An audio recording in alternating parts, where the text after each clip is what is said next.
اعوذ باللہ من الشیطان الرجیم بسم اللہ الرحمن الرحیم۔ السلام علیکم، میں ہوں عاقب اتاری اور آپ کو خوابوں کی دنیا میں خوش آمدید کہتا ہوں۔ خوابوں کی دنیا میں آج ہم بات کریں گے خواب کن کن لوگوں سے پوچھنا منع ہے۔ ویڈیو شروع کرنے سے پہلے آپ تمام لوگوں سے ریکویسٹ ہے کہ چینل کو سبسکرائب کر دیں اور ساتھ ہی گھنٹی کے بٹن کو بھی پریس کر دیں تاکہ ہماری نئی آنے والی ویڈیوز کا نوٹیفیکیشن آپ کو بر وقت ملے۔ ناظرین، بات کرتے ہیں خواب کن کن لوگوں سے پوچھنا منع ہے۔ حضرت امام جعفر صادق رحمۃ اللہ علیہ فرماتے ہیں کہ چار قسم کے لوگوں سے تعبیر خواب پوچھنا ناجائز ہے۔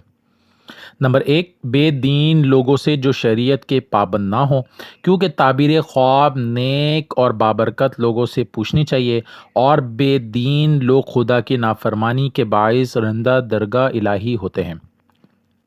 ان میں خیر و برکت کہاں؟ نمبر 2، عورتوں سے، کیونکہ تعبیر خواب میں بڑی عقل اور سمجھدار درکار ہے، اور یہ ظاہر ہے کہ عورتیں ناقص العقل ہوتی ہیں، اس لیے شریعت محمدی میں عورتوں کی گواہی ایک مرد کی گواہی کے قائم مقام رکھی گئی ہے۔ نمبر 3، جاہلوں سے، جو علم دینی سے بخوبی واقف نہ ہوں، دنیاوی علوم میں خواہ وہ ولایت پاس ہی کیوں نہ ہوں، کیونکہ پہلے مذکور ہو چکا ہے کہ معبر تعبیر بتانے والے کو علم تفسیر و حدیث وغیرہ کا عالم ہونا ضروری ہے۔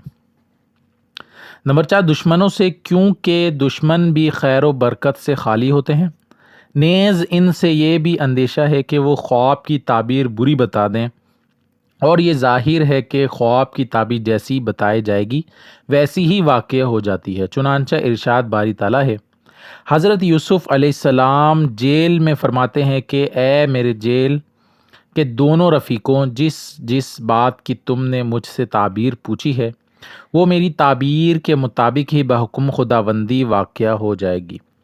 اللہ پاک سے دعا ہے اللہ پاک ہمیں دین و دنیا میں کامیابی عطا کرے اور شیطان کے شر سے محفوظ رکھے۔ صلو علی الحبیب صلی اللہ تعالی علی محمد۔